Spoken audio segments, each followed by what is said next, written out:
Hello, Matujima, and you're watching Hornbill TV.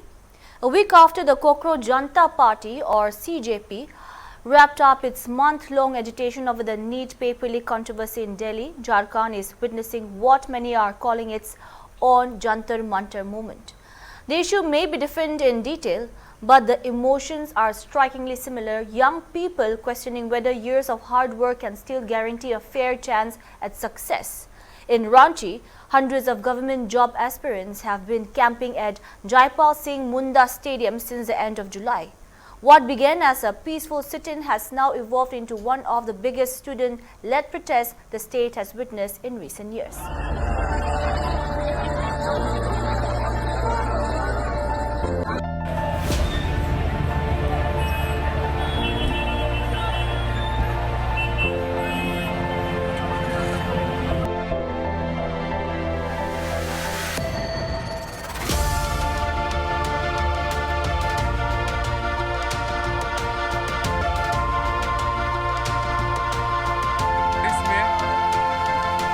जी खुद त्रिपाल पकड़ के छात्रों को बचाने का प्रयास कर रहे हैं।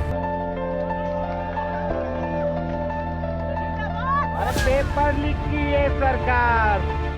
On August 2nd, student leader Devendra Nath Mahato escalated the agitation by beginning an indefinite hunger strike, declaring that he would not end it until the government addressed the concerns of thousands of aspirants.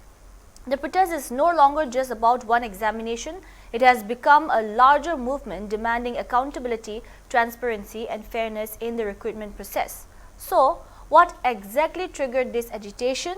Why are thousands of students on the streets? What are they demanding? And where could this movement go from here? Here's a step-by-step breakdown.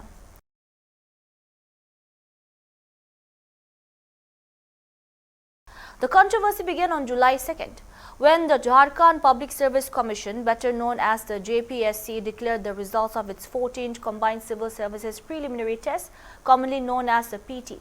Normally, the declaration of examination results marks the beginning of the next stage of recruitment. Instead, it sparked widespread anger and suspicion. Within days, social media platforms were flooded with complaints from aspirants who claimed that several aspects of the result declaration lacked transparency. And the major concern raised were category-wise cutoff marks were not published. The merit list allegedly did not carry the required signature of commission members. Candidates were unable to access or verify their OMR sheets. Score patterns being shared online raised fresh questions about how the examination had been evaluated. Students argued that without access to cutoff marks and OMR sheets, there was simply no way to independently verify whether the evaluation process had been conducted fairly. For many aspirants, this wasn't merely an administrative lapse. It was the latest example of what they believe is a recruitment system that repeatedly fails honest candidates. For thousands of young people who have spent years preparing, often sacrificing jobs, postponing careers, and depending on financial support from their families, the issue goes far beyond paperwork. To them, this is about whether merit still matters. What students are demanding. As the protests gained momentum, the movement gradually crystallized around three key demands. First, students want the 14th preliminary test to be cancelled. They argue that if there is even reasonable doubt regarding the integrity of the examination process, the only fair solution is to scrap the examination entirely and conduct a fresh recruitment process under complete transparency. Second, they want a CBI or Enforcement Directorate investigation instead of relying solely on the ongoing CID inquiry. According to the protesters, public confidence in the state investigation has already eroded. They believe only an independent central agency can establish credibility and restore trust.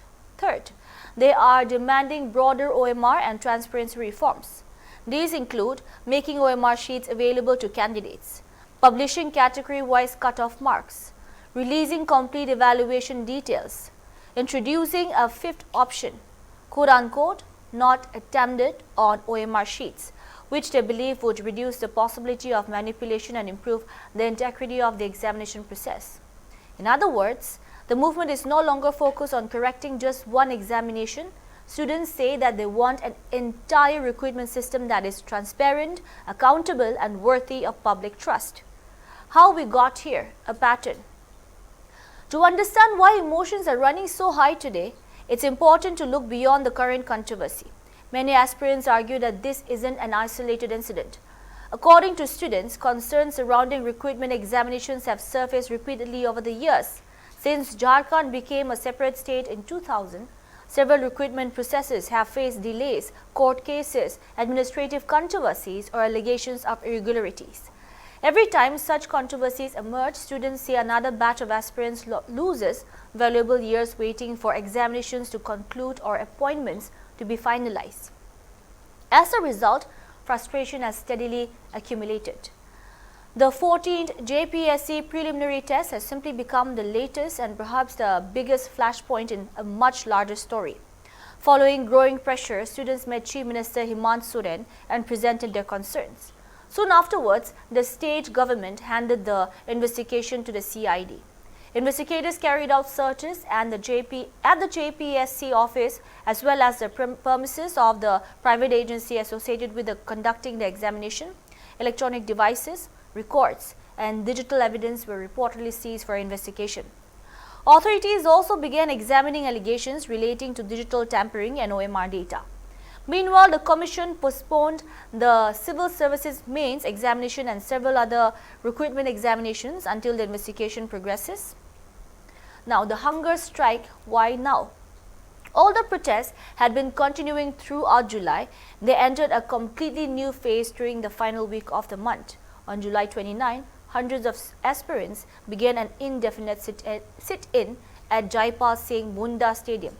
Day after day, the protests grew larger. Students traveled from different districts of Jharkhand, carrying banners, sleeping at the protest site and demanding immediate action. Then, on August 2nd, Devendra Nath Mahato announced an indefinite hunger strike, significantly raising the stakes. According to Mahato, if students themselves have lost faith in the ongoing investigation, then merely continuing the CID inquiry is not enough. The movement is demanding a CBI or ED investigation, cancellation of the 14th PT, transparent OMR reforms, accountability for anyone found responsible. Mahato has stated that he will continue the hunger strike until these demands are addressed. Meanwhile, student organizations have warned that if there is no satisfactory response from the government, they will march towards the Jharkhand Assembly when the monsoon session begins on August 6. Now, who else is involved? The movement has gradually expanded beyond students. Several opposition parties, including the PJP, have publicly echoed demands for a CBI investigation. Opposition leaders have questioned why category-wise cutoffs were not released, why merit lists allegedly lacked required signatures, and why concerns regarding evaluation were not addressed immediately. Questions have also been raised regarding the role of the private agency associated with conducting the examination. Former Chief Minister and political leaders have also weighed in, arguing that public confidence in recruitment institutions must be restored. At the national level, comparisons are increasingly being drawn with the recent NEET agitation in Delhi. The Kokro Janta Party, which recently concluded its nationwide movement over examination irregularities, has publicly extended support to Jharkhand's protesting students. This has given the movement additional national visibility and organizational backing. So what's being investigated? The CID's Special Investigation Team is currently examining several aspects of the controversy. Among the issues reportedly under scrutiny are whether OMR data or digital records were manipulated. Second, how examination results were compiled. Third, whether proper procedures were followed during evaluation. Fourth, the role of the private agency involved in examination processing. Next, possible links between agency staff and commission officials. After that, electronic devices seized during raids are being sent for forensic examination. Meanwhile, multiple arrests have reportedly been made, including JPSC officials and staff linked to the examination process. Former JPSC chairperson L.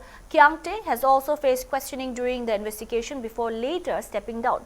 Despite these developments, protesting students insist that these actions do not address their core demand for an independent investigation and fresh examination. Now, court watch, where the High Court stands. While protests continue on the streets, the legal battle is also unfolding inside the Jharkhand High Court.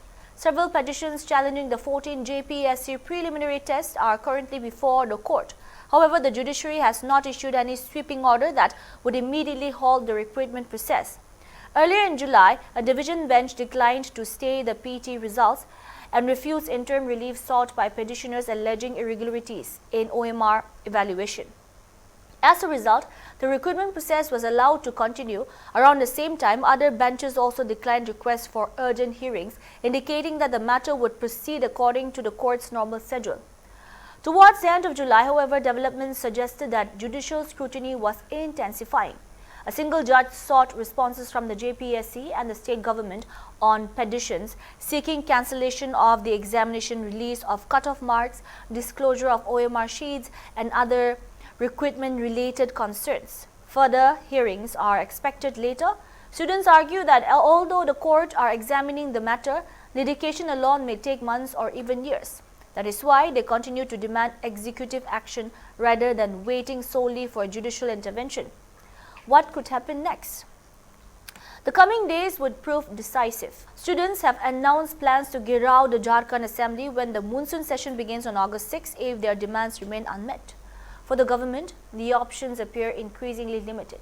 It can continue relying on the CID investigation while introducing incremental reforms, or it can consider a broader independent investigation and announce fresh measures aimed at restoring public confidence. Whatever happens next, one thing is already clear. For thousands of aspirants across Jharkhand, this movement is no longer only about one examination. It is about whether years of hard work, sacrifice, and perseverance will ultimately be rewarded through a recruitment system they can trust. And until that question is answered, the protests show no sign of ending. That's all we have for now. Keep watching Hornbill TV.